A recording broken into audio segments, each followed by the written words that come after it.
শ্রীরামকৃষ্ণ ভক্তমালিকা গিরিশচন্দ্র ঘোষ পর্ব ৭।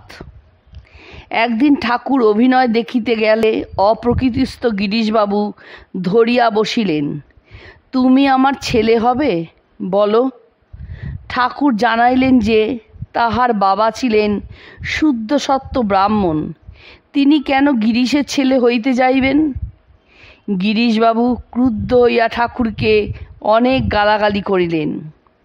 ইহাতে উপস্থিত ভক্তেরা খুবই ক্ষুণ্ণ হইলেন এবং ঠাকুরকে পরামর্শ দিলেন তিনি যেন এইরূপ পাষণ্ডের নিকট আর না যান। ঠাকুর চুপ করিয়া শুধু সব শুনিয়া যাইতে লাগিলেন। পরদিন দক্ষিণেশ্বরেও ওই প্রসঙ্গ হইতেছে। এমন সময় ভক্তবীর রামচন্দ্র উপস্থিত হইলে ঠাকুর বলিলেন, রাম, তুমি কি বলো? রামবাবু উত্তর দিলেন, দেখুন, কালীয় সাপ যেমন শ্রীকৃষ্ণকে বলেছিল, প্রভু আমায় বিষ দিয়েছেন, আমি অমৃত পাবো কোথায়? গিরিশবাবুরও সেই দশা, তিনি অমৃত পাবেন কোথায়?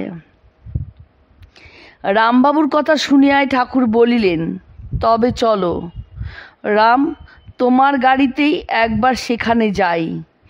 ওদিকে প্রকৃতিস্থ হইয়া গিরিশ নিজ অপরাধ স্মরণান্তে আহারাদি ত্যাগ করিয়াছেন।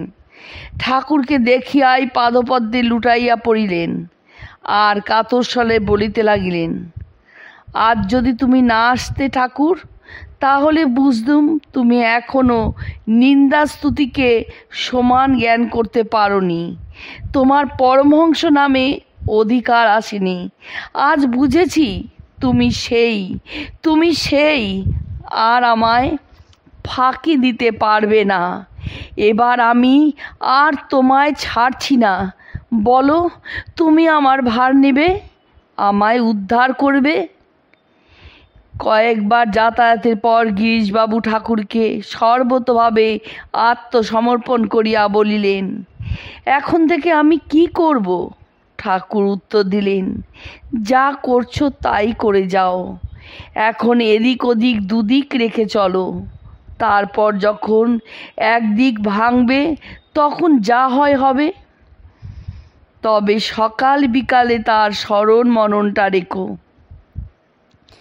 গিরিশবাবু তখন ভাবিতেছেন, আমার স্নান আহার নিদ্রা প্রভৃতি নিত্যকর্মেরই নিয়মিত সময় নাই, সুতরাং শ্রী গুরুর বাক্য স্বীকার করিয়া পরে অক্ষমতার জন্য কেবল দোষভাগী হইতে হইবে।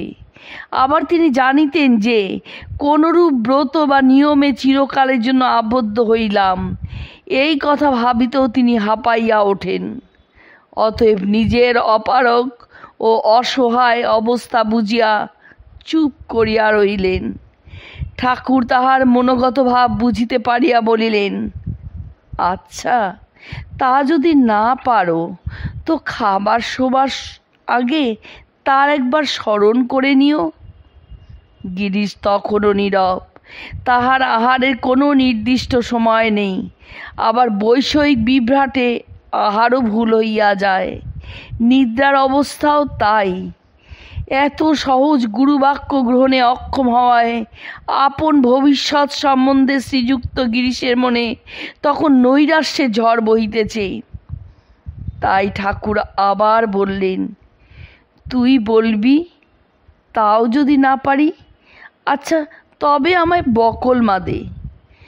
ঠাকুরের তখন অর্ধবাহ্য দশা। কথাটি মনের মতো হওয়ায় গিরিশের প্রাণ ঠান্ডা হইল।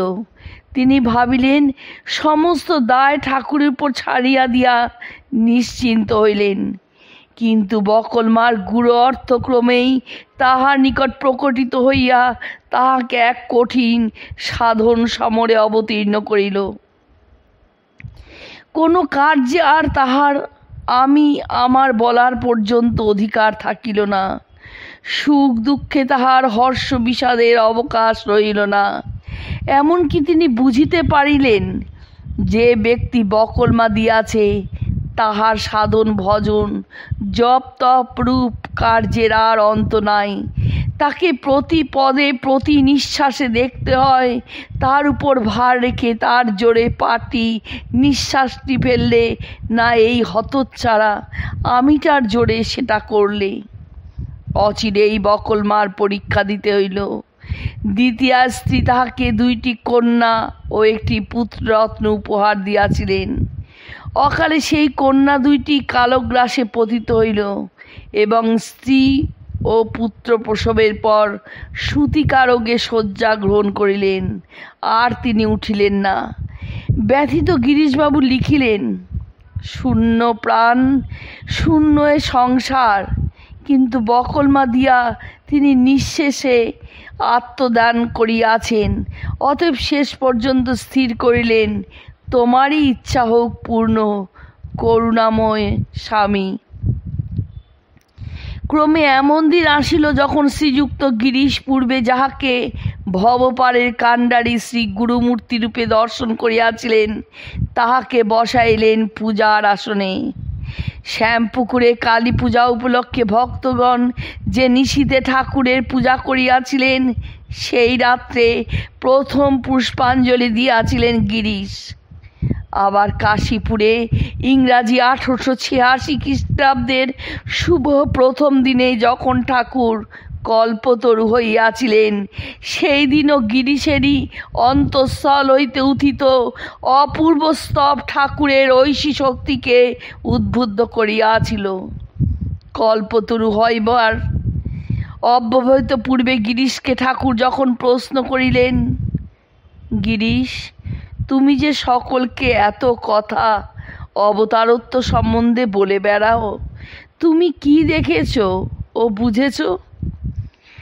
তখন গিরিশ কিঞ্চিত মাত্র চিন্তা না করিয়া তাহার পদপ্রান্তে হাঁটু গাড়িয়া বসিয়া ঊর্ধ্বমুখে করজোড়ে গদগদ স্বরে বলিয়া উঠিয়াছিলেন, ব্যাস বাল্মীকি যার হত্যা করতে পারেননি, আমি তার সম্বন্ধে অধিক আর কি বলতে পারি? শ্রীযুক্ত গিরিশের তখন 5 শিকা 5 আনা বিশ্বাস। ঠাকুরের গলা হইতে একদিন পুজ রক্তাদি পড়িয়াছে, পাত্রাদি তখনও পরিষ্কার হয় নাই। গিরিশবাবু কাশীপুরে আসিলে ঠাকুর ইঙ্গিতে সেসব দেখাইয়া বলিলেন, আবার বলে অবতার।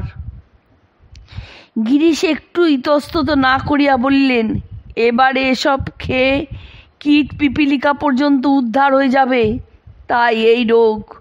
ঠাকুর অপর সকলকে দিকে মুখ ফিরাইয়া তাহাকে দেখাইয়া বললেন, 5 শিকে 5 আনা।